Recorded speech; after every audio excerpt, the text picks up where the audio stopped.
February the 6th, 2024. A couple of days after a big snowstorm.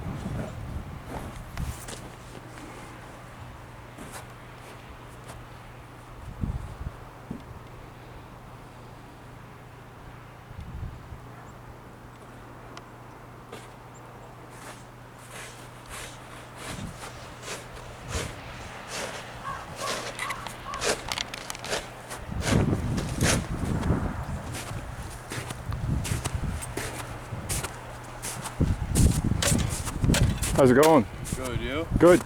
See, you got the car. Car's visible now. That's good. Yeah, it's a good sign there, yeah. That was crazy. I was looking, I was like, damn, that's a big hill. And then I realized, I was like, holy shit, there's a car under there. Yeah. Yeah, there's a tow truck coming to pick the van away. The van won't start. Oh. So then that's taken away. The guy's coming back with a snowblower. Kind of weird though how it just kind of formed a big hill right there. Yeah, I know, yeah. It's quite a hill.